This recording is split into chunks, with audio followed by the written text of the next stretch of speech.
já, eu por mim.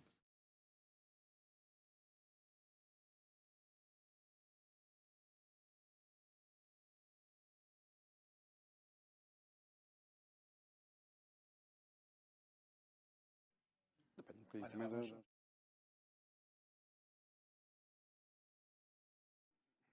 Mica passava ali.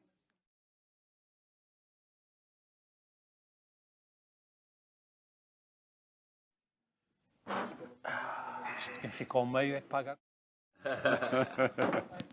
É sempre um problema. Já podes. Já posso aqui começar? Já. Ah, bom.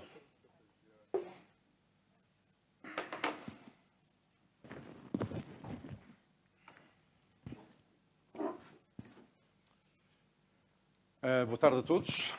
Obrigado por estarem aqui, pela vossa presença. Em meu nome, em nome do João Miguel Barros e do Mica Costa Grande, agradecimentos também à Fundação Rui Cunha por acolher este evento que passa pelo lançamento de uma nova revista de fotografia e também pela apresentação de uma outra publicação que leva já quase um ano de existência. Aqui do meu lado tenho o João Miguel Barros, uma pessoa bem conhecida aqui em Macau. De qualquer forma, convirá a recordar alguns dados essenciais sobre a sua carreira. Ele nasceu em 1958, em Portugal, é advogado, notário privado aqui em Macau, também com atividade em Lisboa. Foi co-diretor da SEMA, uma revista cultural e de artes visuais, que se publicou em Lisboa entre 1979 e 1982. O primeiro número foi sobre o surrealismo em Portugal. Teve colaboradores tão ilustres quanto o Alberto, Ana Atterley, José Augusto França, entre muitos outros. A fotografia acompanho desde sempre, mas foi a partir de 2017 que começou a publicar e a expor os seus trabalhos fotográficos de forma mais sistemática. Exposições individuais esteve já no Centro das Indústrias Criativas, em Macau. Foi em fevereiro de 2017 e uma parceria com a Creative Macau permitiu que essa exposição integrasse o programa do Festival Literário de Macau. Depois no Museu Brardo, Centro Cultural de Belém, em Lisboa, entre fevereiro e agosto de 2018. Centro de Arte Contemporânea de Macau, Oficinas Navais, número 1, já em 1919 e também em 19 no albergue da Santa Casa da Misericórdia. Participou em várias exposições coletivas, o seu trabalho tem vindo a ser reconhecido com vários prémios internacionais de fotografia, já falaremos sobre eles. Publicou, entretanto, 3 livros de fotografia, Between Gaze and Hallucination, Entre o Olhar e a Alucinação, um livro que foi publicado em 2017, depois Fotometragens, publicada em Portugal pelo Museu Brardo, em 2018, e depois em Macau, uma versão um pouco diferente desse mesmo livro, aqui publicado pelo Instituto Cultural em 2019. A revista Zinefoto, que temos aqui assim, é hoje lançada e é o seu mais recente projeto. João Miguel Barros é ainda curador freelancer na área da fotografia contemporânea, tendo promovido a realização de exposições em Portugal, nomeadamente de vários artistas chineses, e está a desenvolver vários outros projetos nessa área de que já falaremos também mais à frente. O Mica Costa Grande. O Mica Costa Grande, também conhecido de todos, nascido em 61, em Barcelos, em Portugal, estudou pintura no ISAP, fotografia com Jacques Minassian entre 80 e 83. 2 anos mais tarde partiu para uma das suas primeiras e intermináveis viagens. Passou pela Grécia, Turquia, Irão, Paquistão, Índia e Nepal. Entre 86 e 2000 viajou pela China e pelo Tibete. Em 88 fez a sua primeira exposição individual, que se chamou China Days. Ensinou fotografia no Macau, no Instituto Politécnico de Macau. E entre 2000 e 2012 esteve envolvido num projeto de família, Kids Pack Your Bags, We Are Going Around the World, e assim foi. Uma longa viagem por terra, por 4 continentes, e foi nesse período, entre 2006 e 2008, que viveu o Brasil pelo buraco da agulha, a bordo de um caminhão, que era ele próprio, uma câmara fotográfica. Em 2012, o Mica vem ao Museu de Arte Moderna mostrar as suas deambulações, uma retrospectiva dos seus trabalhos na Ásia. Tinha já antes exposto em São Paulo, Suécia, Porto, Lisboa e Hong Kong. Agora, novamente radicado em Macau, é hoje curador da Galeria Casa do Povo, em Coluane, fundador de Electric Dreams, o Festival Internacional de Fotografia de Macau, e editor em chefe da STER, a revista de artes que lançou no ano passado e que no primeiro número incluiu justamente o trabalho de João Miguel Barros, de que vamos hoje aqui falar. João Miguel, estão publicados aqui connosco os 2 primeiros números do teu mais recente projeto editorial. Chama-se Zine, mas olhando para a qualidade da impressão, parece tudo menos uma zine, não é? Porquê este nome e qual é que é a gênese deste projeto? Muito boa tarde a todos. Muito obrigado por terem vindo aqui à Fundação Rui Cunha. Acho que tenho que começar por agradecer justamente à Fundação Rui Cunha, que nos acolhe neste fantástico espaço para fazer o lançamento da Zine Foto e mostrar alguns dos trabalhos que estão associados à Zine Foto. Bom, quem faz fotografia e o faz de uma forma que começa a ser não profissional, mas já não é propriamente um hobby, precisa de fazer opções. E eu deparo-me muito com a necessidade de fazer algumas opções no campo da fotografia. Obviamente que é um percurso, temos sempre muitas dúvidas, há sempre muitas incertezas, mas é preciso tentar perceber que caminho é que cada um de nós que faz a fotografia e faz fotografia com este tipo de características, que caminho é que quer seguir. Se faz fotografias a preto e branco, se faz fotografias a cores, se uma vez tendo construído alguns portfólios vai fazer exposições, tenta publicar livros, ou se, apesar de gostar muito de fotografia, se limita a publicá-las no Instagram ou noutras redes sociais. Eu tenho uma paixão pelo papel que é muito antiga, que vem, enfim, dos tempos da SEMA, que fiz com a Maria há muitos anos. E, aliás, é curioso, isto é só quase como parênteses, quando cheguei em Macau em 1987, passado muito pouco tempo, estava a fazer uma revista em Macau, que normalmente as pessoas não sabem isso, que se chamava Revista Jurídica de Macau, que foi uma revista feita em 1989 ou 1988, já não me recordo bem. O diretor foi no tempo do José António Barreiros, como secretário adjunto para a Administração e para a Justiça, e eu era o coordenador da revista, o que significa que era aquele que fazia tudo, praticamente. E, enfim, Macau é um ponto de partida para grandes aventuras, pequenas aventuras, mas também é um lugar que é um apelo muito grande para quem gosta, obviamente, da fotografia, para fazer fotografias. Eu estou-me a alongar um bocadinho e não estou a fugir à pergunta, só para tentar explicar porque é que cheguei aqui. À medida que o tempo vai passando e à medida que se vão construindo projetos que são feitos com base numa ideia muito concreta do que é que queremos para a fotografia, há uma opção que é, das duas, uma. Ou guardamos, como disse há pouco, ou vamos tentar fazer exposições para mostrar o nosso trabalho, ou publicar alguma obra que seja feita. O livro é uma natural opção para publicar trabalhos. Mas também é interessante perceber quais são as experiências de outras culturas. E, por exemplo, no Japão, que é uma área, que é um local que eu tenho, enfim, observado com algum cuidado, porque tenho um fascínio particular pela fotografia japonesa, pela transgressão que vem desde o final dos anos 60, com experiências como uma revista que ficou muito famosa e que sociologicamente é estudada agora nas universidades, uma revista chamada Provoke, com nomes importantes na fotografia, como um Daido Moriyama, que ainda é vivo e que fez uma revolução radical, juntamente com outros companheiros na fotografia. E quando se olha para a experiência dos fotógrafos japoneses, nomeadamente das últimas décadas, o que se percebe é que esses fotógrafos privilegiam a edição e menos a exibição das obras.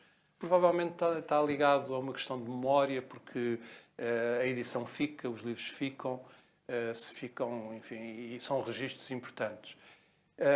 E eu vou um bocadinho nesse caminho, vou um bocadinho nesse sentido. Se bem que tente, como é o caso deste evento, digamos assim, aqui na Fundação Rui Cunha, misturar sempre um pouco o lado da edição, que é o caso da Zine, com aquilo que está lá fora, que é uma forma alternativa de estar a expor fotografia nos moldes tradicionais, que é ter a fotografia impresso em melhor ou pior papel, emoldurado e pendurado nas paredes. A Zine acaba por ser uma opção que eu tomei de mostrar os meus projetos. As pessoas sabem que zine, de fanzine, de magazine, acaba por ser uma opção editorial de muita gente que ao longo do tempo ia fazendo publicações até com algum caráter provisório, um bocadinho precário. Há muitas zines que são feitas fotocopiadas, são distribuídas manualmente, etc. Mas também há, para além deste lado mais artesanal de produção de publicações, vamos chamar publicações às próprias zines, também há, obviamente, livros de arte, revistas de arte, que são feitas manualmente e, portanto, têm um valor acrescido muito, muito grande, porque são feitos com bom papel, com bons acabamentos, etc. A zine acaba por ser um paradoxo, porque esta revista tem um grande cuidado, enfim, no modo como foi pensada, no modo como é impressa, no modo como é acabada. Eu estou a fazer esta revista na China. Aliás, até foram os meus amigos, o Shanning Yu e o Guilherme, que me introduziram os responsáveis por esta gráfica em Zhuhai. E nas conversas que eu tive com eles, ficou muito claro que era preciso fazer algumas opções em termos de impressão, porque nós fazemos fotografia, a grande maioria de nós faz a fotografia utilizando máquinas digitais, depois faz a edição em computador. Enfim, haverá ainda muita gente a fazer, ainda no modo antigo, com a fotografia analógica, vai para a câmara escura, etc. Mas depois o modo como a fotografia é impressa é determinante para o resultado final.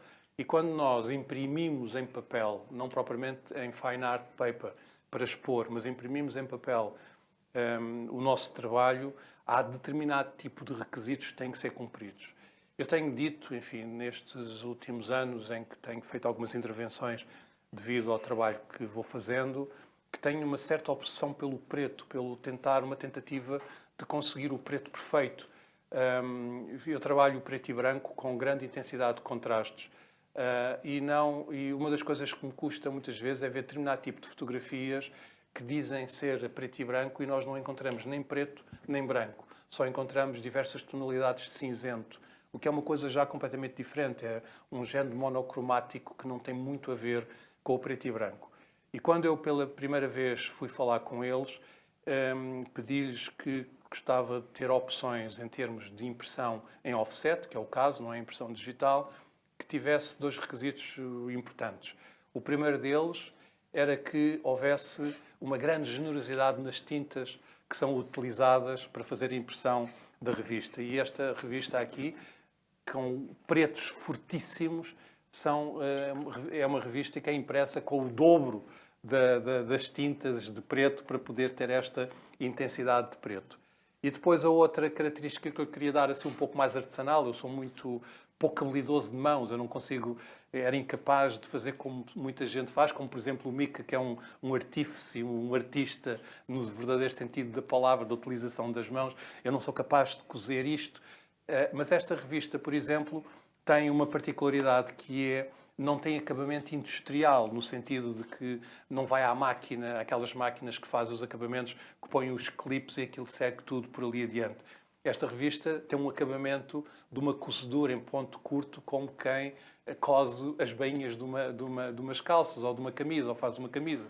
Portanto, vai uma máquina e cada número é cozido individualmente. Portanto, nesse sentido, não é um ato artesanal, porque não é feito à mão, mas é utilizada uma máquina, mas acaba por ser um bocadinho esse artesanal. E, portanto, a zine acaba por ser um bocadinho esta contradição com que nós nos batemos sempre na nossa vida, entre fazer assim ou não fazer assim, em que eu arranjo um zine para tentar fazer um magazine ou para tentar fazer uma publicação que tenha, enfim, preencha os meus requisitos de qualidade e em termos de acabamento, etc. Fiz uma opção, porque eu não tenho a mania das grandezas, mas tenho 1,90 m e nós com 1,90 m gostamos de ver as coisas sempre com uma escala talvez um pouco maior.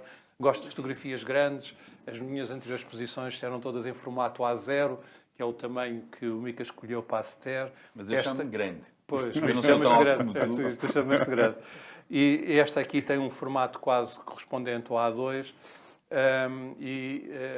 acaba por ser uma opção intermédia entre o não fazer nada, ou publicar fotografias nas redes sociais, e o publicar um livro que também tem custos muito mais elevados. E, portanto, aqui está. Cada número tem um tema, cada número da zine continuará a ter um tema, como eu aqui costumo dizer, como digo na parte final da revista, são histórias a preto e branco.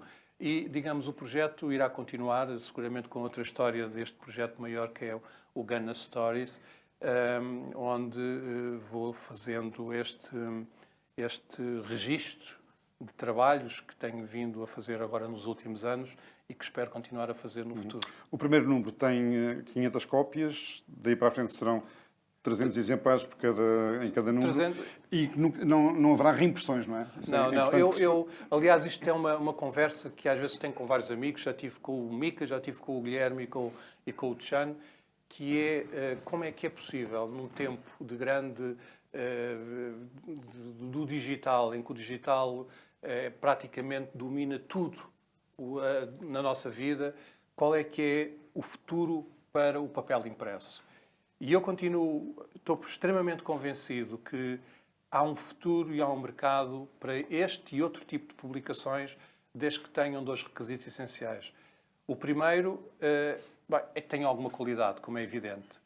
Mas às vezes há muitas publicações que não têm grande qualidade, mas têm um nome com qualidade. E, portanto, a falta de qualidade da fotografia é compensada pela grande qualidade e o grande prestígio dos nomes que assinam por baixo.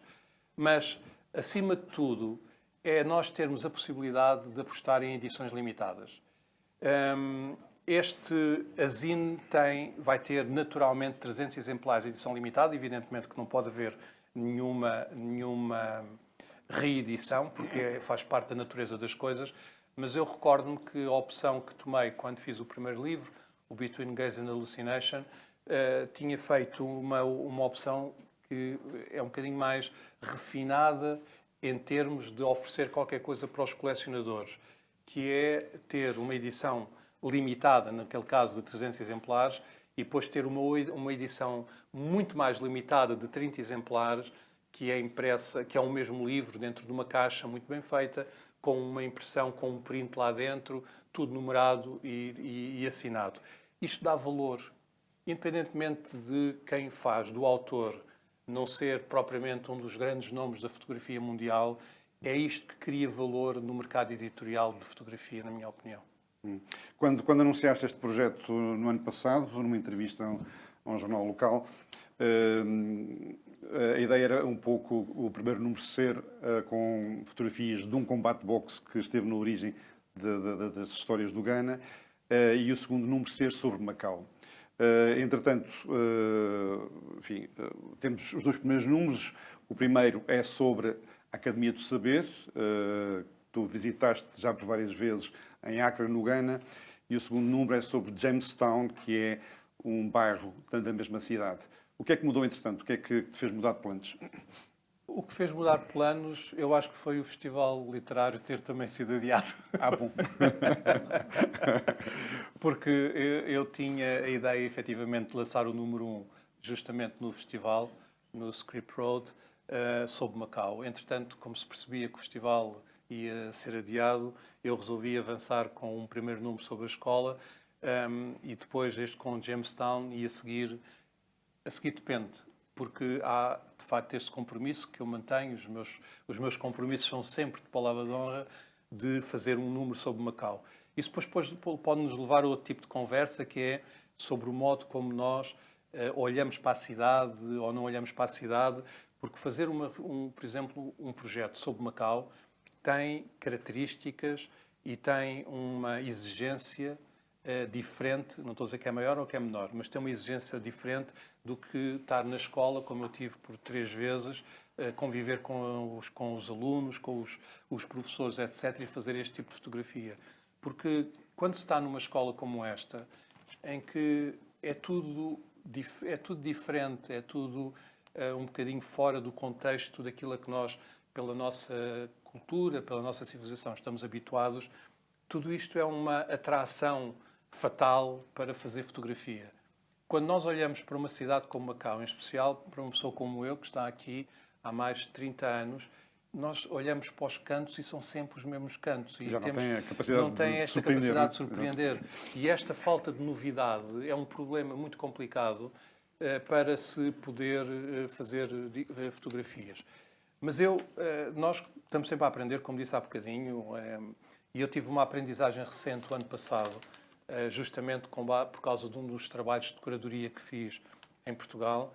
A exposição que o Guilherme e o Tchano fizeram no Museu Berardo terminou em fevereiro e logo a seguir inaugurou uma outra exposição com curadoria minha de um fotógrafo austríaco muito importante que se chama Andreas Bitschnich.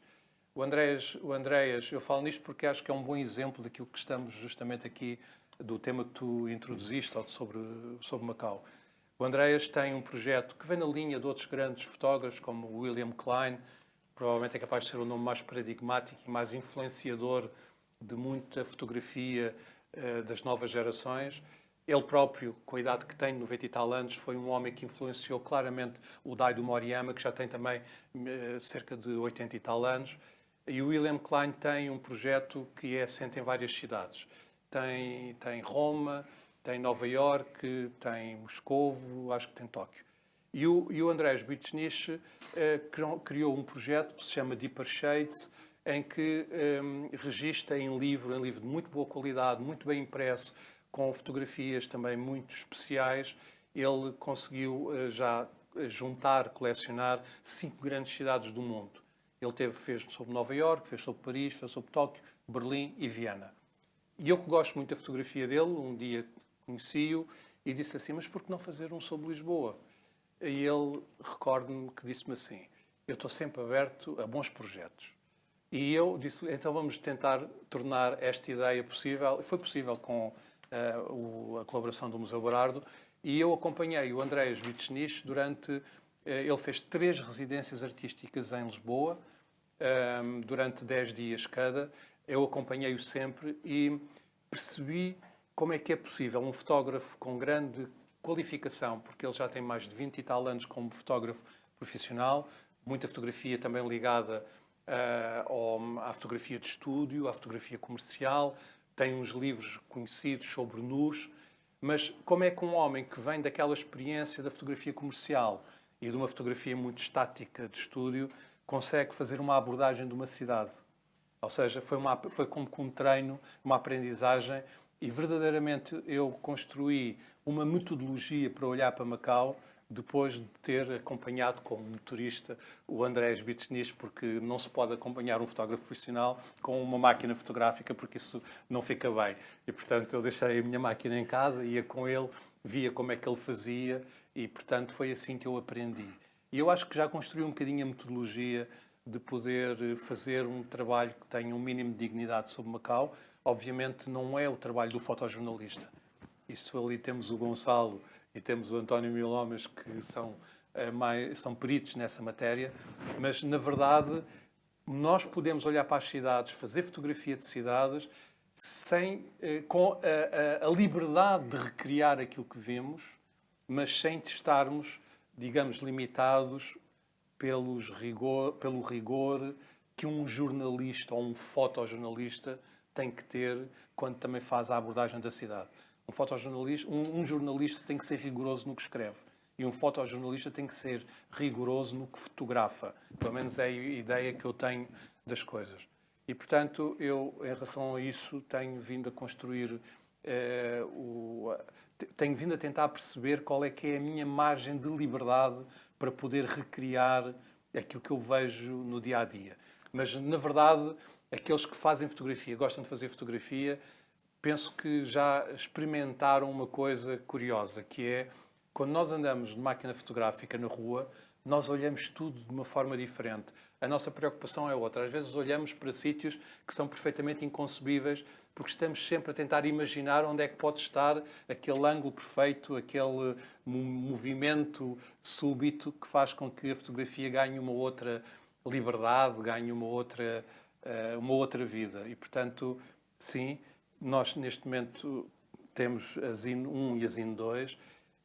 A Zine 3, para cumprir esta periodicidade, deverá sair em setembro, mas a Maria ainda me dizia assim, mas o que é que vais fazer até setembro? Ou seja, eu neste momento, na verdade, estou com vontade já de fazer outra zine, nem que tenha que inventar em números especiais para fugir, digamos, à ditadura das periodicidades da revista. Você acabaste de dizer, leva-nos às diferenças entre o fotojornalismo e os documentários fotográficos. Curiosamente, este teu trabalho, que começa com o combate de boxe, Sangue, Suores e Lágrimas, e depois tem então a continuação em Acre com a Academia do Saber, foi já objeto de vários prémios e quase todos na área do fotojornalismo. Sendo que tu não entendes o teu trabalho como sendo um trabalho de fotojornalista. O problema é este. Os grandes prémios internacionais de fotografia, não são todos, obviamente, mas enfim, um número grande de prémios internacionais de fotografia têm categorias. E muitos deles estão muito vocacionados para a fotografia. E eu, há tempos, falava com o Mica um bocadinho sobre estes conceitos. A minha ideia não é a fotografia bonitinha, é algo que possa contar uma história. É evidente que uma só fotografia pode contar uma história fantástica e pode, inclusive, ter, digamos, um significado que transcenda aquilo que lá está. Mas eu gosto de contar uma história com sequência de imagens. E quando nós vamos para fazer a inscrição neste tipo de prémios, encontramos sempre uma limitação muito grande. É porque a categoria que há para isto, fotoensaio, depois traço fotojornalismo, ou fotografia documental, e, portanto, deixa pouca margem para se poder variar muito. E, portanto, eu inevitavelmente inscrevo-me sempre naqueles, porque o que eu quero não é mandar uma fotografia, mas é mandar um conjunto de fotografias que possa ter algum significado na sua globalidade.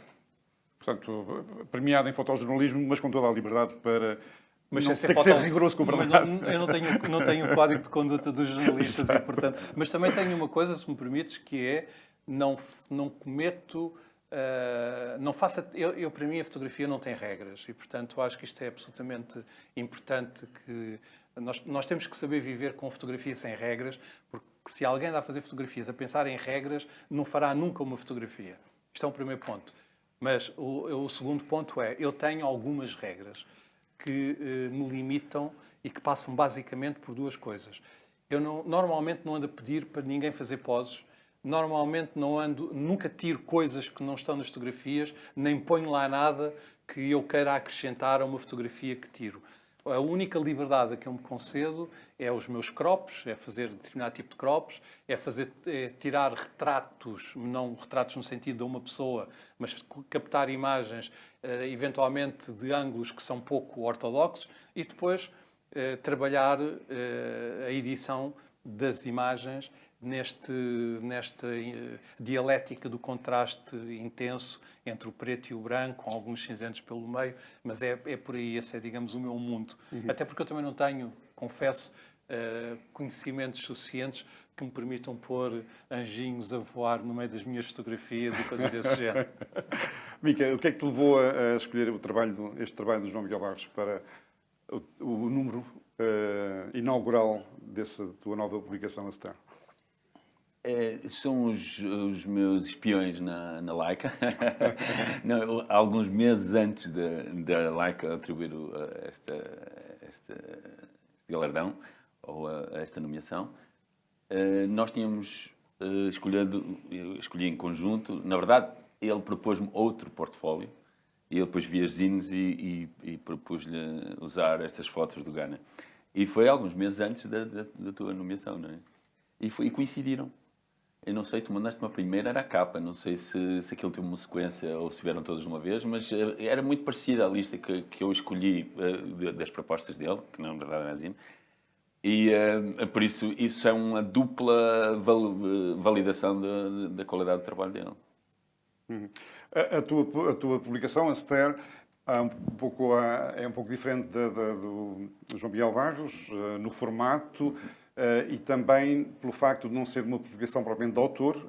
Em princípio, tu serás o curador de trabalhos de vários outros fotógrafos e artistas. Para além de João Miguel Barros, também o Guilherme Weimeng tem um trabalho apresentado Numa delas, eu tenho 6 números prontos. 6 números prontos, exatamente. Temos ali outro autor, que é o David Lopo, que faz uma espécie de fotografias de pinturas digitais muito interessantes. Há aqui algumas pessoas que participam num desses 6 números. Ele é o primeiro. Fala-nos desse teu projeto. Não me queria adiantar muito nisso porque nós vamos fazer um lançamento mais formal. Aqui é só porque coincidiu o trabalho dele. E eu usei, por outra razão, também o trabalho dele. É que há ali uma ironia. A revista fala de si própria, porque nós somos 3 resistentes de alguma forma, né? O Ricardo, porque mantém 2 publicações em papel, neste momento da decadência total da publicação em papel. O Miguel, que poderia manter umas galerias no Instagram e não ter este trabalho todo de ir para a China imprimir em papel. E eu próprio, que estou com a minha equipe, que estamos a fazer uma publicação de dimensões absolutamente exageradas, completamente em contracorrente, a andar com um barco pesado num rio, de grande calado, num rio muito baixo. E esta nossa ligação tem a ver com essa ironia que eu estava a tentar explicar no início, que é a revista ri-se de si própria. Porque o meu título, numa das fotos dele, e peço desculpa ter reenquadrado a foto, mas chama-se Stare, ou seja, olhar fixo, e todas as capas terão, com algumas exceções engraçadas, terão sempre um olhar fixo na câmara, e eu usei uma senhora de olhos fechados É esta. a dizer assim, o quê? Isto é uma revista? Porque a revista é enorme e impossível de manusear. É o título de capa do primeiro número. Exatamente. Portanto, esta é a fotografia e o título é, então, o que é isto? É uma revista. Portanto, há esta ligação, porque toda a sequência conta uma história, também estamos aqui a falar de histórias. Quem quiser pode fazer a sua interpretação, mas basicamente todas as fotografias na sequência que eu expus contam uma história de um objeto ridículo que é a nossa revista, que se chama Stare. E que tem já trabalhos teus também publicados. Então, E aquilo é dos uma coisa teus filhos, perfeitamente da familiar. Saskia e do Eu estava aqui com uma engatada, assim, uma chalaça, que é, cada um tem os filósofos que merece, não é? Nós, um país pequeno, na França, por exemplo, todos os painéis têm um filósofo. Não sei se sabem disso, mas aqueles programas de televisão de grande audiência, há sempre 1 ou 2 filósofos. Nós temos o nosso filósofo em Portugal, que se chama Pinto da Costa, e que diz esta frase fabulosa, que é, quando o Benfica ganhou depois de muito tempo a perder, e ele disse, mais vale perder de vez em quando que ganhar de vez em quando. Isto é, assim, é filosofia. E depois há outra amiga, que eu não vou dizer o nome porque elas tantas não quer que eu diga, que teve uma frase em relação à minha família, para justificar a equipe, que disse assim, não, tu não tens uma família, tu vives num organismo. Então eu tenho 2 filhos com 20 e poucos anos, uma delas está aqui, é a designer da Stare. O meu filho, tanto ela como ele, são fotógrafos, e a dificuldade que nós temos é que não conseguimos distinguir, se tirarmos assim as fotografias, não conseguimos distinguir quais são as minhas, quais são as deles, e isso cria-nos algum problema. Temos 3 máquinas exatamente iguais, com as mesmas objetivas, e fotografamos assim há anos, uns 5 ou 6 anos, muito, os 3 fotografamos muito. Eu não tenho mostrado o meu trabalho, mas continuo a fotografar bastante. E esta relação é muito familiar, ou seja, enquanto ele faz umas zines, o João Miguel faz umas zines do trabalho dele, e eu faço da família e dos amigos, basicamente. E sou um bocadinho mais ambicioso do que ele, por exemplo, em relação às tiragens. Eu gostaria que a minha revista vendesse por 10 mil, 50 mil, no mundo inteiro, em todos os aeroportos. E com um trabalho perfeitamente familiar, que a juntar à família, tenho a Catarina Mesquita, a Edith, o David, as pessoas que, agora o João, que no final das contas são a minha família também. Eu tenho grandes dificuldades de falar em público, gosto muito de falar, eles sabem, estavam preocupados, este gajo não se vai calar, eu já estou a falar há muito tempo. Mas eu só trabalho com a família, na verdade. Se eu não gostasse do João Miguel, eu não trabalharia com ele. Já lhe propus fazermos coisas juntas, que ele aceitou algumas, e queria dar um dado interessante, que eu não sei se ele se lembra, um dia ele veio ter comigo, quando eu era professor, ali onde agora é uma belíssima biblioteca, lá em cima no Roberto Vai sair agora. É? O que é que vai sair? E ele veio-me porque ele fez uma referência a artífice, que eu sou um artífice também, não é? Eu faço a minha criação e depois manuseio-a bastante. Por exemplo, na impressão fotográfica, ele reparou nessa minha primeira exposição aqui na livraria, na tua livraria, isto é tudo, estamos todos em família, obviamente, na livraria portuguesa, que eu tinha um cuidado na impressão. que na altura era muito difícil, tudo que se faz agora no computador em segundos. Eu também demoro para aí uns 4 dias em cada, mesmo nos computadores. Mas eu demorava muito tempo a fazer impressões e ele percebeu que as impressões tinham alguma qualidade e propôs-me fazer umas impressões para ele. Só que na altura era muito jovem e muito orgulhoso e disse, tu pensas que eu sou uma impressora de fotografia, eu sou um fotógrafo e tal. E isso nunca se concretizou. Talvez eu não me tivesse dito na cara, mas pensei. E não sei nunca é que se concretizou. E estamos agora a colaborar muitos anos depois. Aliás, essa época é a época em que um dia me disse, ou apresentou-me, foi meu professor, eu disse, não, está a exagerar, nunca fui professor. Mas depois tínhamos a falar a última vez e ele foi meu aluno de fotografia nessa altura também. Portanto, a nossa relação aqui entre nós todos já dura há muito tempo, nós somos todos muito velhos, mas somos uns guerrilheiros desta coisa de usar papel ainda para mostrar imagens. Nós já vamos passar às perguntas do público, mas eu receio que algumas pessoas não tenham conhecimento de como é que tudo isto começou, João Miguel. Este trabalho da ZIN, um combate de boxe, foste convidado para participar enquanto espectador e que começaste a fotografar e depois sentiste uma vontade irreprimível de seguir até às origens, não o vencedor, mas quem perdeu aquele combate. Isso acabou por ter um impacto muito grande na tua vida mesmo e seguramente no teu percurso enquanto fotógrafo. Eu não gosto de boxe, mas um amigo de Pequim organizou um combate de boxe aliás, eram vários combates, mas que tinham sido promovidos pela International Boxing Federation, portanto é assim, uma associação de boxe muito prestigiada a nível mundial. E eu disse-lhe que eu para ir ver o combate de boxe não tem piada nenhuma, eu não gosto de ver combate de boxe, mas se me arranjares um colete de jornalista e eu puder estar ali no ringue a fazer fotografias, eu vou com todo o gosto. E foi isso que aconteceu, ele arranjou-me um colete, eu fui, e nessa altura eu estava já a preparar a exposição no Museu Berardo. E quando estava a preparar a exposição no Museu Berardo, tinha já uma parte das obras selecionadas, vejo o resultado das fotografias que eu fiz naquele concreto combate de boxe com um pugilista chinês.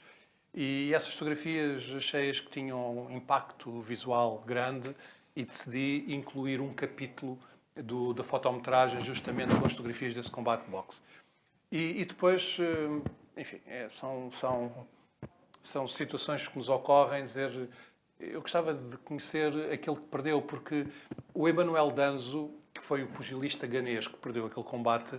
Aliás, quando o combate acabou, eu confesso que não percebi quem é que tinha perdido o combate, para falar a verdade, porque ninguém foi ao chão, ficaram os dois de pé, e só depois, quando o braço foi levantado, é que eu vi que o... Contaste os dedos?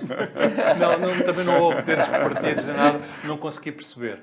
Mas o Emanuel Danço era de Acre, e eu, enfim, encurtando razões e a história, consegui maneira de chegar até ele, e fui a Acre com um projeto que era fazer fotografia do seu dia-a-dia, do registro, dos treinos, etc.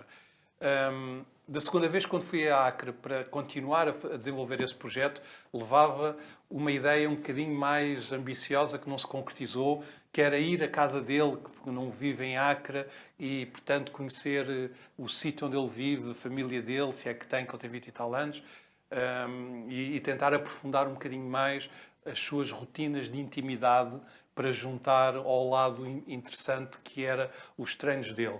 Mas eu fiquei fascinado com esta gente, confesso, e aliás fiquei com grandes amigos nos pugilistas de Acre, porque da primeira vez que eu lá fui, a pessoa que me ajudou a entrar no meio levou-me às diversas academias de boxe, e Acre é um sítio conhecido, já teve um campeão mundial de pesados, pesos leves, é por volta disso, mas que ainda é vivo.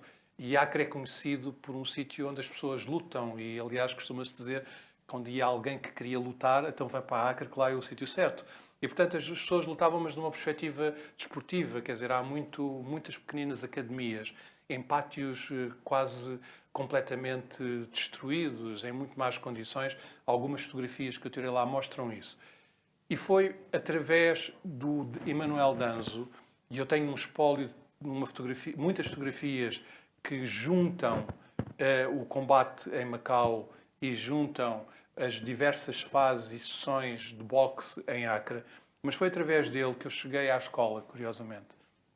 Porque aquele grupo de pugilistas que tem um treinador que é o treinador da equipa nacional de boxe do Ghana, costuma treinar às 6h30 da manhã num pavilhão que fica anexo ao Estádio Nacional do Ghana e treinam às 5h30 da tarde, dependendo de ser verão ou mais inverno, justamente no pátio desta escola. E foi aí que eu entrei naquele pátio, e aquele pátio é, de facto, um mundo novo, apesar de ser muito velho em tudo, porque aquele pátio é um mundo de vivências inacreditável, com muitas crianças, algumas crianças que estão no pátio e brincam na escola, como estas que estão aqui, digamos, retratadas, e, por outro lado, muitas outras, já mais velhos, tipo adolescentes, também põem as luvas de boxe e treinam e batem nos sacos e fazem os exercícios, etc. E, portanto, aliás, há uma história engraçada, porque uma das últimas vezes que eu fui ao Ghana, eu já tinha, digamos, os meus circuitos, já não precisava do acompanhante, já conseguia ir por mim, e às 6h30 lá estava, quando eles chegavam e tal. E uma vez no Estádio Nacional, aquilo tem lá os seus seguranças, não me queriam deixar entrar, mas eu lá expliquei ao que ia, depois deixaram-me entrar. E os pugilistas costumam fazer uma volta de aquecimento pelo lado de fora do estádio. E eu também saí do pavilhão e andei para ali fazer umas fotografias. E de repente aparecem lá dois matulões, muito mais matulões do que eu. O que é que você está aqui a fazer? Você não pode estar aqui a fazer fotografia, mas com um ar um pouco ameaçador. E de repente veio o Danzo. E o Danzo vem de direito a nós assim, alto lá, esse é o meu fotógrafo. E, portanto, eu passei a ser o fotógrafo oficial do Danzo e companhia. E foi assim que eu, digamos, me safei de outros incómodos. Como, aliás, em Jamestown, da primeira vez que eu entrei em Jamestown, que é uma favela, era na altura uma favela muito densa, com muita habitação e muitos caciques de esquina. E eu, a primeira vez que lá vou, de uma forma imprevidente, só com o motorista, vou por ali adentro, sou logo travado por um dos primeiros caciques que fica mais perto da rua. O que é que estás aqui a fazer? Tu não podes vir para aqui, tu tens que pagar. E de onde é que tu és? Eu sou português. Português? Cristiano Ronaldo. Yes, he's my brother. Ok, you can go. É a nossa chave. E, portanto, estes pequeninos truques, estas pequenas brincadeiras, deram-me assim o passo para poder, digamos, fazer. E da segunda vez, obviamente, onde eu tirei a grande maioria destas fotografias da Zine número 2, já ia devidamente acompanhado com um guia local que conhecia toda a gente e que ninguém se atrevia a importunar. E não tivesse havido a pandemia, já terias lá voltado, desta vez para uma ação de solidariedade também, não é? Sim, eu fui lá em setembro, porque, como digo, gosto de cumprir a minha palavra, e eu tinha dito que eu gostava muito de ajudar, digamos, a reconstrução desta escola. Em setembro fui com 2 grandes caixotes de papelão, enfim, isto já é um bocadinho fora da questão da Zine Photo, mas estas coisas fazem-se, não se dizem, acho eu. Mas sim, mas fui lá com material escolar, com bolas de futebol, aquilo foi de facto uma festa com aquelas crianças todas, e não fosse a pandemia, eu provavelmente teria ido lá em finais de janeiro, em fevereiro, porque o projeto é mesmo ajudá-los, e eu acho que é possível, porque o orçamento que tenho não é muito grande. E expor o trabalho lá? Na reconstrução da escola. Eu não sei, vamos ver. Eu agora, por acaso, aquilo em que estou verdadeiramente empenhado, porque eu gostava mesmo de conseguir cumprir este objetivo. Eu não prometi fazer, prometi ajudar a fazer esta parte da reconstrução da escola, mas eu acho que tenho capacidade para fazer. Agora, este vírus, estes tempos de cólera que vivemos, deram cabo deste meu projeto e, portanto, vou ver quando é que é possível finalizar esse objetivo. Perguntas do público? Olha, eu queria perguntar, tu faz o escola de conteúdo.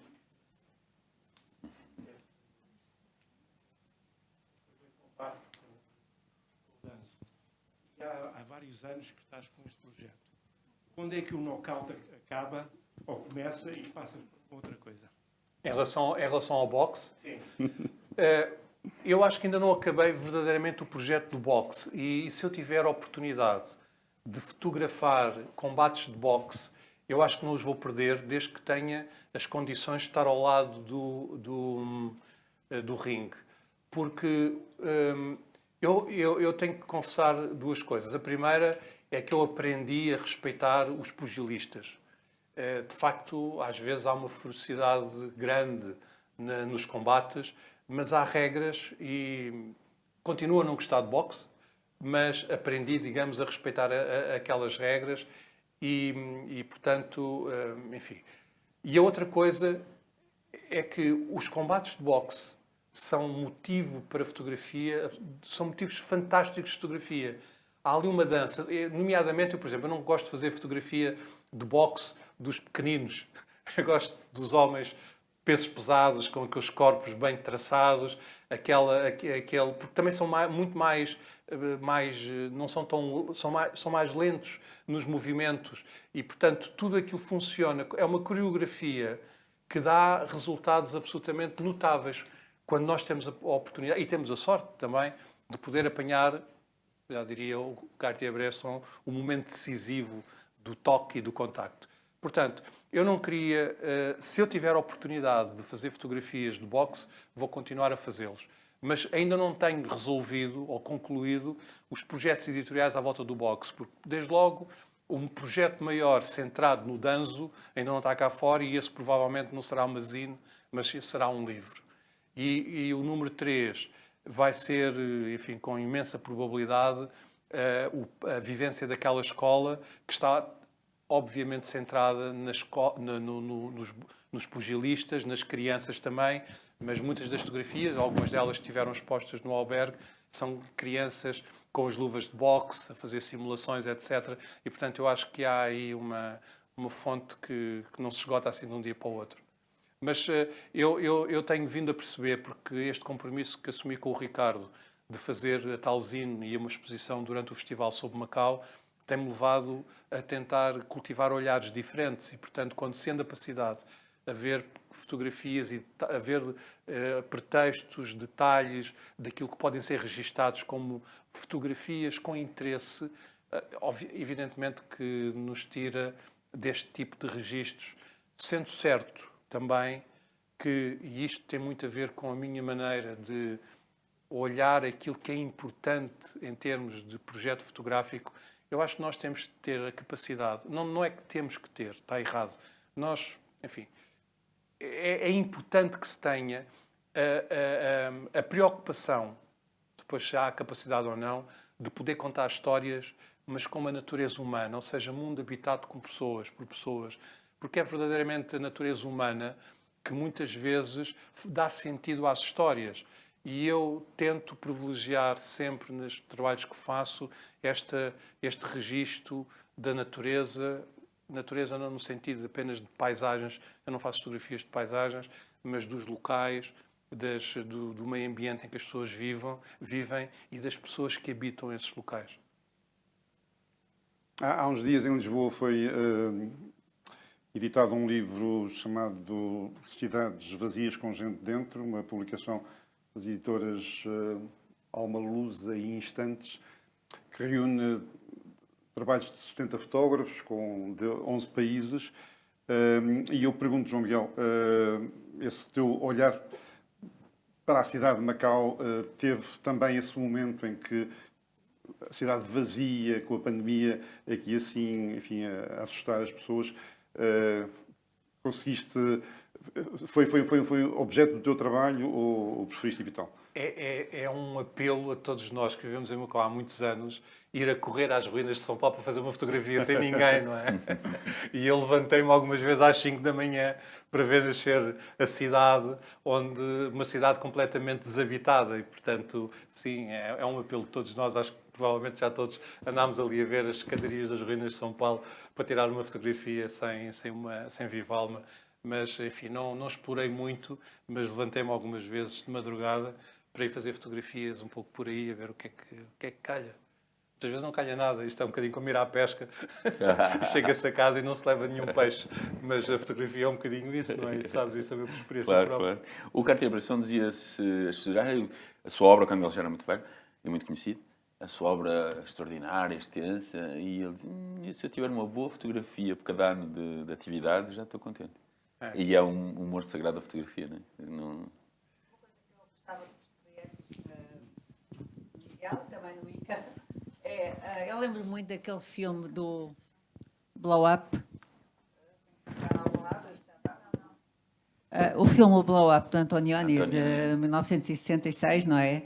Aquele filme que nos lembramos todos, em que há um fotógrafo de moda, que eu lembro-me Um fotógrafo bonito, não é? Um Como fotógrafo de moda que está naquele meio e tal, e está a filmar, e de repente há uma zona de campo, de um jardim, onde ele está a fotografar uma pessoa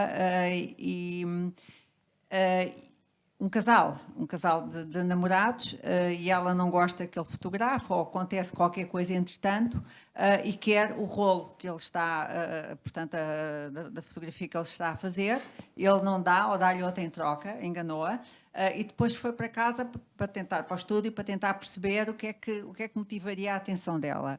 E então era, de facto, por trás de uns arbustos, ele vê alguém que está, portanto, a assassinar alguém.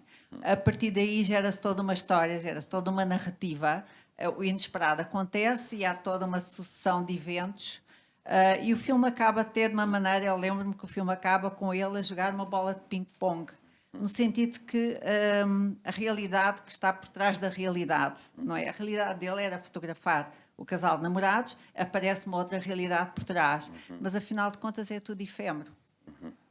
Eu queria perguntar-se para vocês, como o Miguel, com a liberdade que tem, e diz que não tem pressupostos e gosta de fotografar. Enfim, ele diz que não há fotografia, não há uma ortodoxia, mas ele tem as lentes todas possíveis e imaginárias para fazer tudo, mas depois usa as lentes, põe os ângulos direitos e tira a fotografia torta. Portanto, ele tem essa liberdade.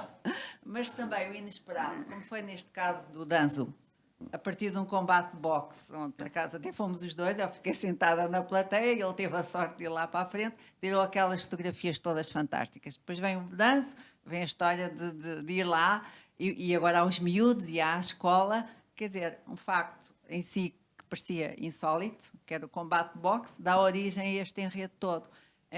Em que medida é que vocês estão abertos sempre a que este inesperado aconteça e que dê origem a uma narrativa completamente inesperada? Vocês estão abertos a isso ou já vão com pressupostos?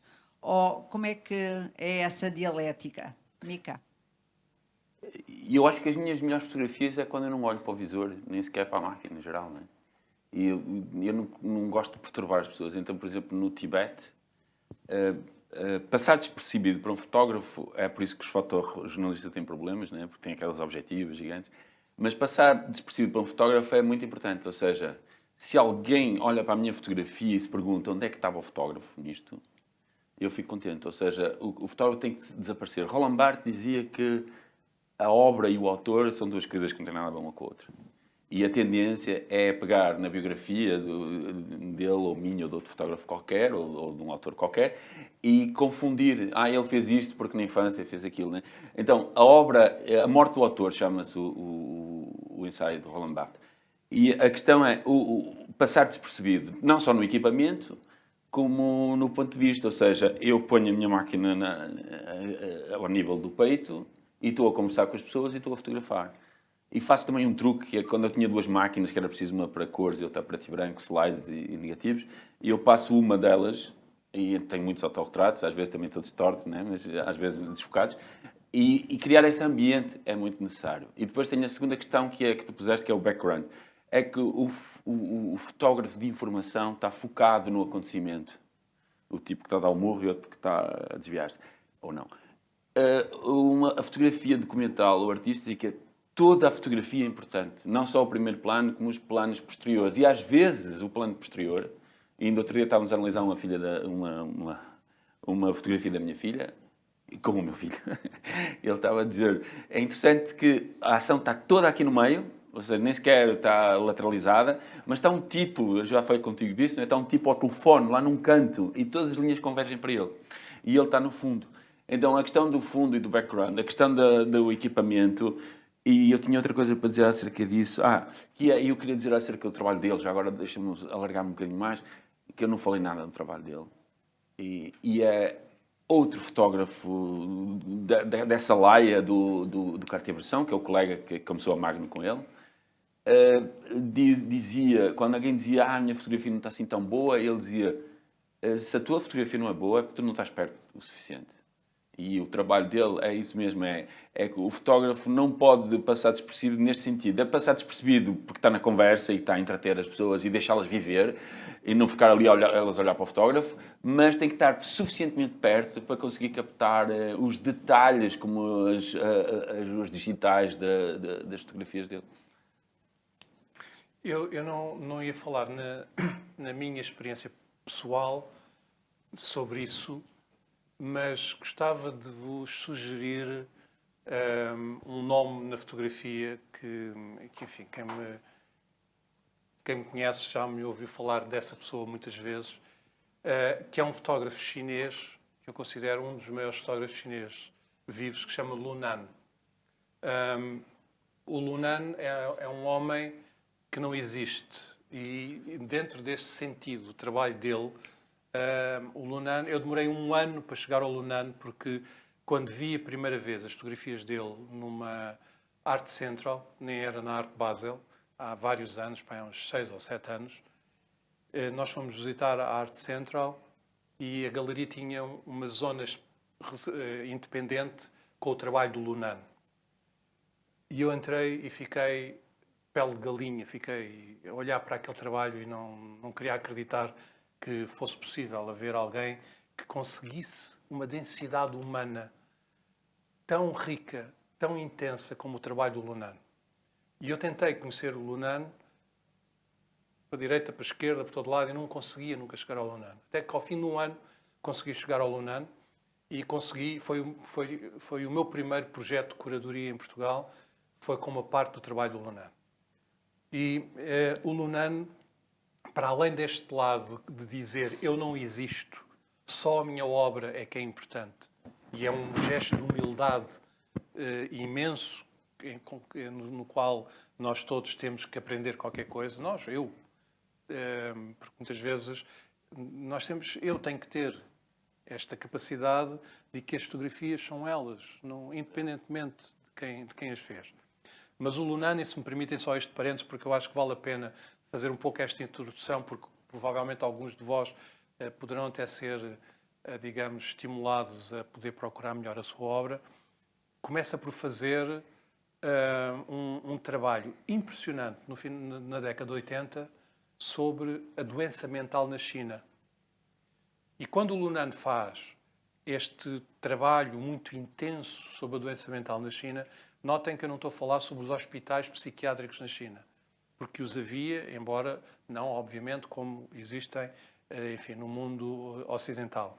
Mas a doença mental na China, no final dos anos 80, 90, princípios de 90, tinha uma dimensão terrível, porque havia muito doente mental e as famílias não tinham dinheiro para colocar os seus doentes em hospitais ou em casas especializadas. E, portanto, muitos deles viviam nas comunidades, viviam acorrentados. E o Lu Nan conseguiu um passe, uma credencial de jornalista e viveu dentro de um hospital psiquiátrico na China.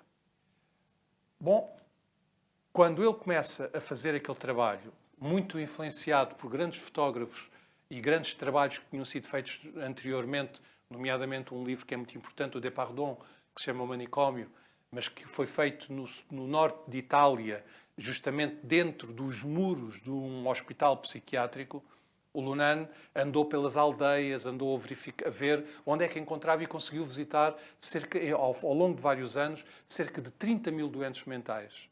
E fotografou muitos deles. E construiu um projeto assente na doença mental. Quando estava a acabar esse projeto, isto está ligado com a pergunta, e eu só vos estou a dar esta introdução, até um bocadinho para vos sugerir que façam a procura na net, Lu, L-U, depois outra palavra, N-A-N, é o nome dele.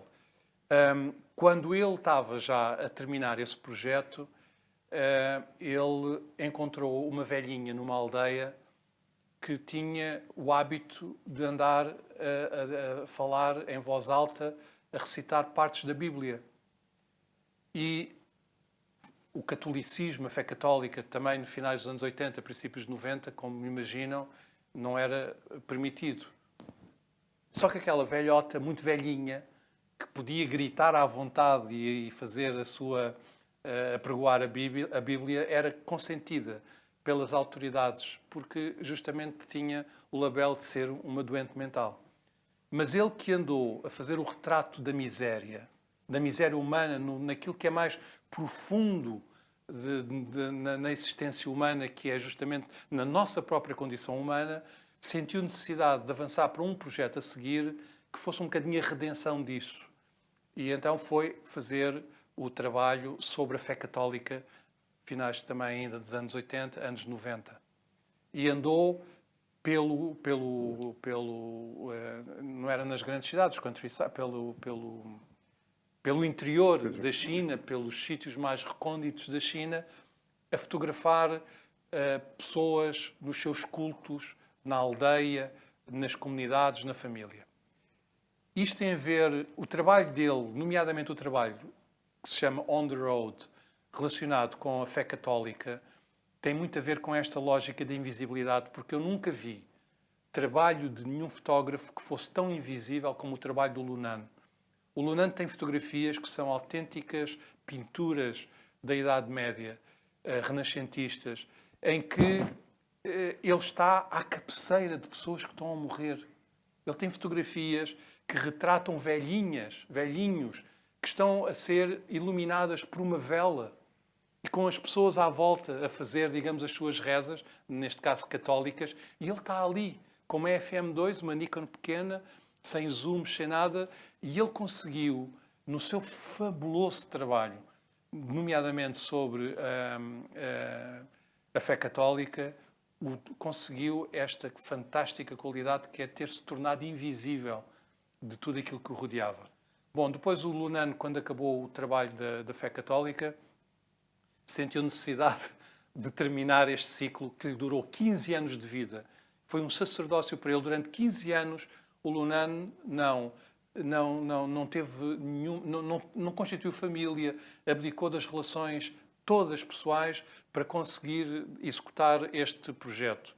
E a última parte deste trabalho que ele fez foi no Tibete, onde ele esteve vários anos, às vezes estava 6 meses no Tibete a tentar ajudar as pessoas para onde lia, e não fazia uma única fotografia.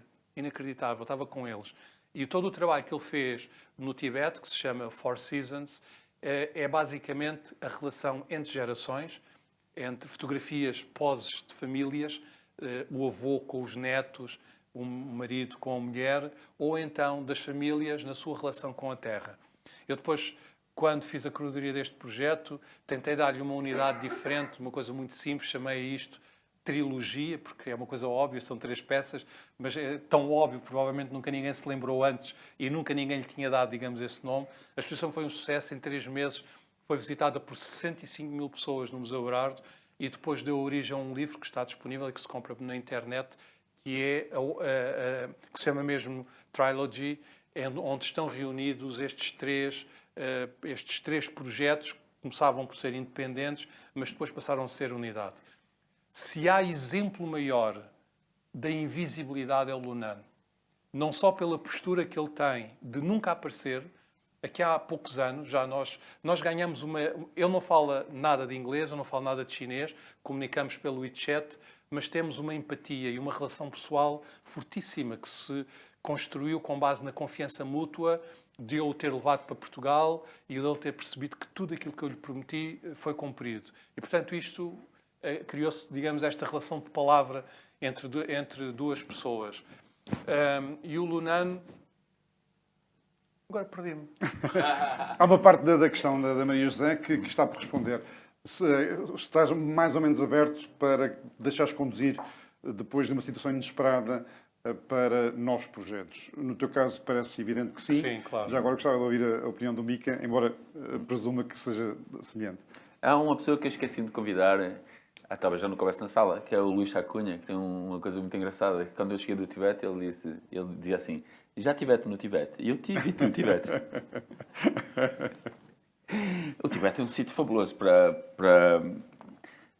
fotografar, mas eu canso-me do que faço. Então, eu agora estou em passagem, como já tinha falado, para a escrita, E pegar uma outra forma, porque vamos voltar a tentar unir aqui a coisa dos contadores de histórias. Eu estou aberto para novos projetos que não tenham nada a ver com fotografia. Eu sempre tive, não é? E a invisibilidade do fotógrafo, do Lunano e do que eu falei de mim próprio, eu destruía no Brasil, porque a minha máquina fotográfica tinha 11 metros de comprido e 17 toneladas de peso. E eu fotografei o Brasil inteiro com ela, 26 estados, só não fui a um. E era impossível não se ver aquela máquina fotográfica. E só para eu a posicionar, que um fotógrafo faz assim, não é? Primeiro, um fotógrafo carrega a máquina minha máquina carregava-me a minha e a família toda. E depois, só para posicionar a máquina, era preciso uma tarde inteira para pôr calços no caminhão, para ele ficar mais virado para cima, mais virado para o lado. Foi preciso deitar muros abaixo. Entrei no Pelourinho, na Bahia, porque toda a gente gostava muito do meu projeto no Brasil e deixavam fazer tudo o que eu queria. E entrei naquela calçada que já há 100 anos que nenhum veículo lá entra. O meu caminhão tinha 17 toneladas, afundei parte da calçada. Portanto, eu gosto de fazer exatamente o oposto do que normalmente estou habituado a fazer. No caso da fotografia, fiz isso no Brasil. E eu estou aberto à vida, na verdade, porque depois um fotógrafo só tem um trabalho decente se tiver uma vida decente. Ou seja, esta interação de que o autor não tem nada a ver com a obra é verdade, na mesma razão em que os meus filhos, que chegou agora lá, estás chegou agora eu, não tem nada a ver connosco, são o nosso produto de alguma forma, genético pelo menos, no material, nas conversas e na vivência, mas é preciso a gente deixar que ela siga o seu próprio caminho. Então, uma das formas é passar para outros projetos e deixar cair, porque um artista, e esta frase é muito velha, mas muito boa, um artista nunca acaba a sua obra, abandona. Mais questões? Eu queria que se pudesse fazer aqui duas ou três coisas rápidas para enquadrar as pessoas que normalmente não têm nada a ver com fotografia. Pode ser? Primeiro, zine é um diminutivo de magazine, por ser uma coisa barata, posta a circular muitas vezes em lugares nas periferias, e há alguns projetos muito famosos desde os anos 60. Magazine é do árabe, e eu gosto muito disto, é do árabe, é al-makzan, que quer dizer armazém. Portanto, uma revista é um armazém de alguma coisa, no caso de imagens ou textos, não é? Depois, isso são todas essas curiosidades que eu acho que é engraçado. Depois, vou fazer uma cronologia muito rápida. Tudo isto começou com as paredes de Lascaux e das pinturas rupestres. Ou seja, o que nós estamos aqui a fazer e a tratar, que é a fotografia, começou porque pensa-se que talvez eles tenham visto animais projetados e tentaram depois copiá-los. Parece-me esquisito que deviam aparecer de pernas para o ar, porque a fotografia é sempre inversa quando é uma câmara escura. Depois, o Platão anunciou esta atividade com o mito da caverna, porque a realidade era só se via projetada, não havia realidade. Como nós não temos nenhuma realidade do Gana, ele tem, mas nós só temos o trabalho dele. Depois temos, na dinastia Zhou, apareceu a primeira descrição de uma câmara mesmo, que não era uma caverna. E depois vai por aqui fora, e eu tinha muita coisa para dizer, mas vou já direto para o fim, que é assim. Nestes momentos que nós tivemos aqui em conjunto, foram feitas mais fotografias que em todo o século XIX.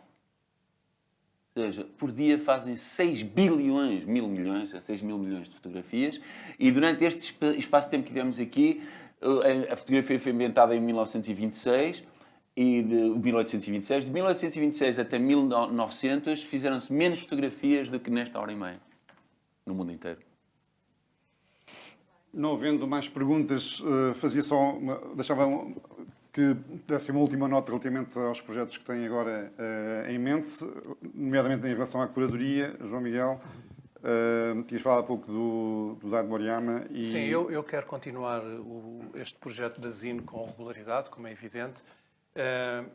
Não é, enfim, as minhas conversas com o Mica sobre estes trabalhos não são assim há tanto tempo, mas eu tenho também um projeto em carteira de fazer uma revista, enfim, com esta dimensão, mas com curadoria, mas com portfólios de artistas, nomeadamente da China, desta zona do mundo e de outros, do outro lado. E sim, e a curadoria é muito importante. Eu neste momento estou a trabalhar em 2 projetos de curadoria. É fácil fazer a curadoria de um autor, porque basta nós conhecermos um bocadinho do trabalho desse autor e depois ter alguma liberdade e alguma criatividade para juntar peças. E, portanto, eu não, apesar de analisar o trabalho do Daido seja uma tarefa muito complexa, porque o Daido Moriyama tem publicado as coisas de uma forma completamente desordenada. Os livros, muitas vezes, dele não têm nem legendas, nem enquadramentos, não têm nada. Portanto, uma pessoa tem que andar a fazer uma recolha das fichas técnicas com algum cuidado. Mas eu gostava muito de... Estou a trabalhar num projeto de curadoria que quero apresentar ao Museu Berardo, que é sobre a loucura. E, portanto, o tema tem a ver com a loucura, mas não é a obra de uma pessoa. É ir buscar na fotografia... Alex Maioli. Alex Maioli é um dos que está referenciado. Tentar arranjar uma coerência em termos de narrativa e depois ilustrar esta narrativa não só com fotografias de diversos autores que refletiram essa temática, mas também com debates de gente ligada às áreas sociais e à medicina, porque eu acho que isso era importante para poder enquadrar o tema. Não tem sido fácil esses trabalhos de curadoria, trazê-los até Macau, mas isso se calhar é tema para uma outra conversa. Mica, vamos ter uma segunda Casa do Povo em Coluane? Eu tinha a Casa do Povo de Axá. As coisas complicaram-se depois. O tufão partiu-me a casa toda e a parte que ia ser a galeria também. Mas estava a falar com o Ricardo e eu acho que vou abrir a minha casa aos sábados. Eu fiz uma obra que me durou 3 anos. Lá está, eu saí da fotografia, saí de tudo e construí uma casa com o meu filho e o resto da família, mas principalmente a força bruta foi nossa. Construímos uma casa e eu acho que vale a pena mostrar a obra transformando aquilo numa galeria. Ou seja, nunca é em vão nenhum desse trabalho e vai haver provavelmente uma segunda Casa do Povo. Desta vez, em vez de ser de Coluane, é de Axá. O meu projeto está ali fora, é a revista, e quem quiser dar uma olhada, ela está ali naquela esquina. E eu quero desenvolver este projeto até onde puder. Quero fazer com que esta revista seja internacional, com centro em Macau. Quero... tu não puxaste por mim, mas eu vou puxar por mim. Quero meter isto tudo dentro de um autocarro de 2 andares, elétrico, made in China, e andar pelo mundo, começar pela Europa talvez, ou até pela China, se tiver autorizações, e fabricar a revista dentro de um autocarro com a colaboração da população, de artistas que eu vou convidar e de autores que eu vou convidar, e fazer a primeira zine, é melhor chamar-lhe magazine, porque é muito grande, que vai ter sede no mundo. Aliás, o nosso e-mail, como é que é? stare@media. Eu depois digo, não lembro, é novo. Tem uma resposta automática e diz assim: respondemos logo que tivemos uma ligação internet. Portanto, os meus projetos são sempre móveis, ou quase sempre, e eu quero pôr esta revista na rua. Quero continuar com a Casa do Povo, que fizemos já umas 7 ou 8 exposições. Ainda não fizemos uma do Miguel, por isso talvez a gente... do Ricardo também. E eu sou muito autoritário nestas coisas, eu e o meu time, a gente apaixona-se e faz.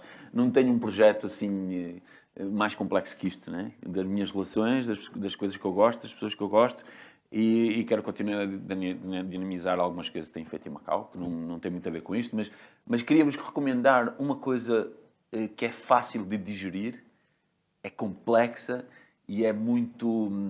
e toca profundamente. Não sei se viram aqui um filme que se chama 12 Monkeys, que é uma história de futuro e passado que jogam dentro do tempo. É uma viagem no tempo. A primeira grande projeção de fotografia a preto e branco, com fotografias só, still shots que depois foram organizados.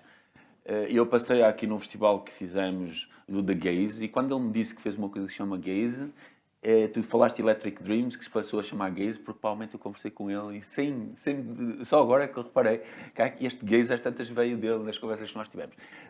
É uma projeção que a gente faz ali, vai tentar que seja anual, ali ao lado do Museu da Ciência, tem um relevado que se vê a ponte, um sítio perfeito.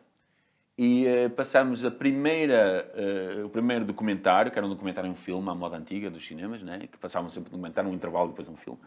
Passamos uma coisa que se chama La Jetée, em francês, que quer dizer o porto, o embarcadeiro, alguma coisa desse género. E é um filme com fotografias em preto e branco, feito no ano, mais ou menos, em que a gente nasceu, 1960. E é precursor de muitas coisas no cinema e na fotografia. Portanto, La Jetée, acho que é uma boa proposta para procurar. Encontra-se no YouTube. Portanto, será um festival que, em princípio, irá ocorrer a segunda edição já ainda este ano, não é? Outubro ou novembro, vamos tentar. Nós tivemos um apoio do Instituto Cultural e deixámos de ter, então agora não sei como é que eu vou fazer isso tudo, mas vou tentar, talvez com ali o Cotai. E queria manter isso. Eu quero levar Macau para fora. Esta revista é bom que se saiba depois, se ela tiver a internacionalização, que é feita em Macau. E este festival também, eu já falei com a Maria José também, tem alguns projetos que Macau oferece ao mundo. Que é assim uma coisa generosa, não é? Nós temos dinheiro aqui, somos abastados, podemos oferecer algumas coisas, como, e eu vou falar nesse projeto também rapidinho, sabem aquelas guaritas de proteção dos territórios? Aqui há várias. E eu queria que transformar aquilo em câmaras escuras, para que as pessoas andassem a passear nos jardins onde às vezes elas estão, em cima, e pudessem sentar-se lá e ficar no escuro a ver a cidade projetada nas paredes. E convidei a Maria José para a gente fazer uns projetos, ela fazer a arquitetura e eu fazer a parte óptica da coisa. E então, a ideia era fazer arquitetura mínima, ou seja, pequenas caixas escuras, pequenas, cabem 2 ou 3 pessoas lá dentro, e exportar isso. E ter lá uma plaquinha a dizer: Macau ofereceu a Nova Iorque uma... E, entretanto, a Ster, que um dia vai ser feita um pouco por todo o mundo, está ali assim, pode ser vista. A Zine está à venda. O João Miguel está disponível para as autografar. Não se esqueçam, é uma edição limitada, portanto, é uma oportunidade que não deve ser perdida. Muito obrigado a todos por terem vindo. Mais uma vez, obrigado à Fundação Rui Cunha por nos ter recebido aqui assim. Parabéns a ambos pelo vosso trabalho, que é absolutamente extraordinário. Obrigado. Obrigado pela sua...